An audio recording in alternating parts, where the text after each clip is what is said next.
Hey folks, my name is Jürgen, aka Not and Proud of It, and Destiny has brought you to my channel today to witness an incredibly cool addition to my The Dark set, a complete set of signed Anson Maddocks cards, all signed in the same theme, all signed in the same style, and they will be added to the binder today. I love The Dark almost as much as I love my Antiquity set, because that is the set I started out with. This actually was my first non-revised card, the Diabolical Machine by Anson Maddocks. A friend of mine gave this to me. I was super surprised by the logo here, and I was like, why does this have black borders? Why is this different than the revised cards? And then my friend explained to me, Magic the Gathering does have different sets. And I was like, wow, really? I need to get my hands on those. And I was actually able to buy a few The Dark boosters back in the day in our LGS. I think I bought like 6 or 7. That was 2 or 3 displays we got. And I got a couple of boosters. I didn't have that much money, but I got a couple of The Dark boosters. And some of these cards are still from that era. Anson made some super iconic cards. We're going to have a look at them. We're going to add them to the binder. And normally I like to have an unsigned set.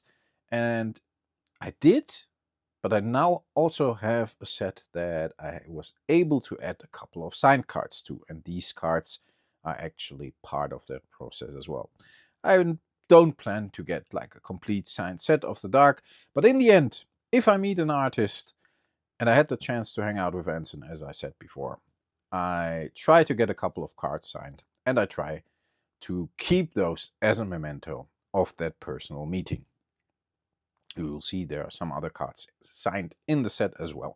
Let's have a look what Anson actually contributed to The Dark, which is a lot.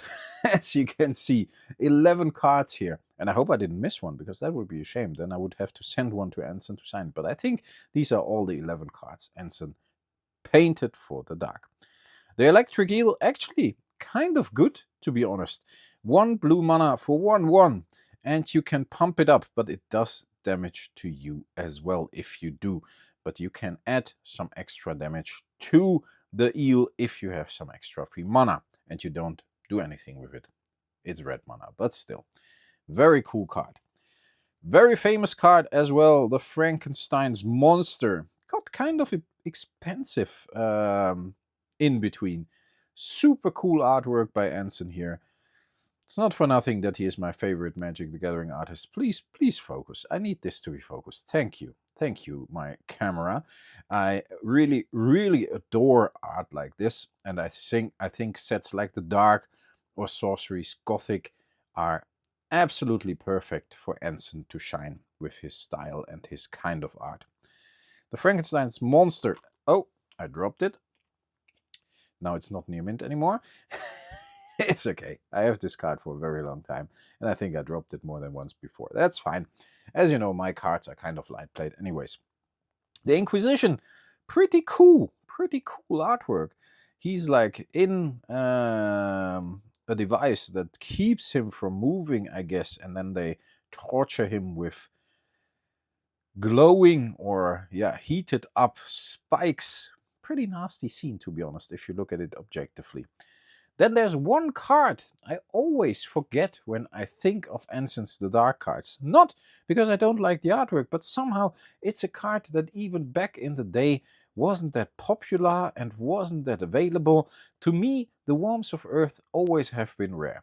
And as I have a complete set now, I obviously saw this card in my binder before, and I thought like, hey, I can't even remember that card that well. Where does this come from?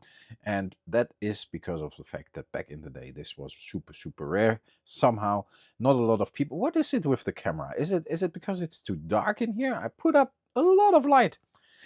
Crazy stuff. The Lurker, the infamous Lurker. Really cool card as well.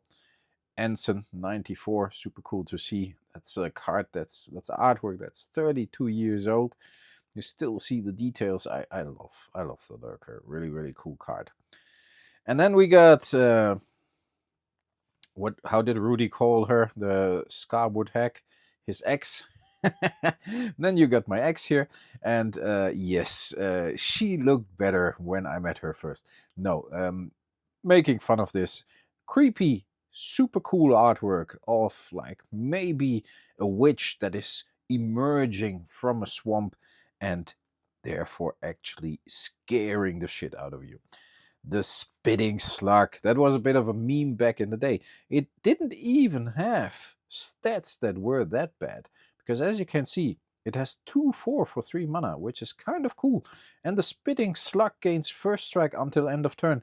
If this ability is not activated, all creatures blocking or attacked by spitting slug gain first strike until end of turn. Okay, so you basically have to activate the ability, otherwise all the others that the slug blocks or is blocked by get first strike. In the end, not even that bad for back in the day, if you had the extra mana to activate it, or if the opponent didn't have a lot on the battlefield, then it was kind of cool. The Diabolical Machine! Super cool artwork here. Love it. Love the eyes. Love the guy trapped, fighting the wheels. And in the end, hopefully, in my opinion, he always was able to escape, because he looks like a guy that can handle himself. Come on, stay focused on the cards. What's up with you today? Okay. The Living Armor. Absolutely detailed, absolutely beautiful card. Love it. A little bit too expensive to actually be played, but it doesn't matter. The artwork is freaking awesome. And we got the Scarecrow here, which I think is one of the most phenomenal pieces of art Anson made for the beta, alpha, beta, antiquities, and the dark set. I love this. Don't forget Legends, by the way, of course, but yes, we need to have a look at his Legends cards later. Mace of It, of course. Still a playable and very cool card that can protect you very well. You see the playmat here, which is the Mace of It as well. So yes, this obviously is very, very cool. Folks, we're going to add these to the binder. Maybe a thumbnail with some of the more iconic ones. Thumbnail is always a good idea, right? Let's get the hack, and let's get the worms, and see if we can actually get a really, really cool, nice thumbnail. This is cool, right? So let's see.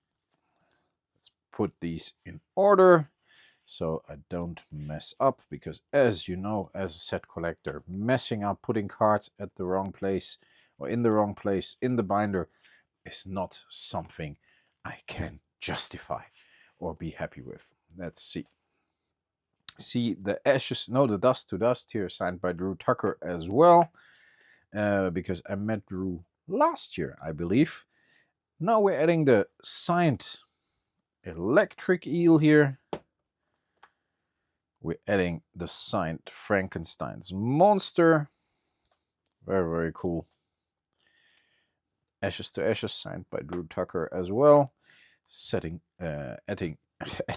Adding the signed Inquisition and the Worms of Earth. Oh, this is so satisfying. The Lurker. Very, very cool card. And the signature is really, really awesome. I love this shadow signatures Anson does, and some of the other artists, of course, do as well.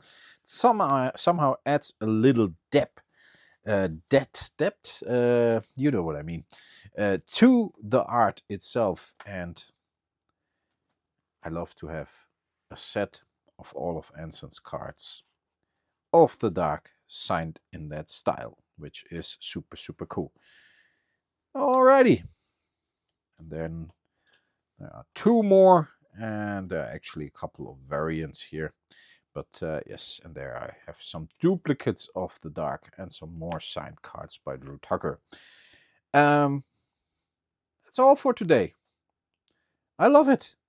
This was a very, very cool addition to my set. I personally am very happy flipping through these pages, looking at Anson's cards, looking at the signed version of them. And I know not everybody loves signed cards, but as I said, I normally try to have an unsigned version. And if I can, if I have a personal memento with the artist, if I have a meeting, interview, whatever, I try to get some cards signed. And in this case, I was fortunate enough to get all of the Dark cards signed. Love it. Very happy with them. And yeah, this was my Vintage Wednesday for this week. Hope you enjoyed the video. Let me know in the comments if you did. Thanks a lot for listening. Stay healthy, stay frosty. I talk to you next time. Bye bye.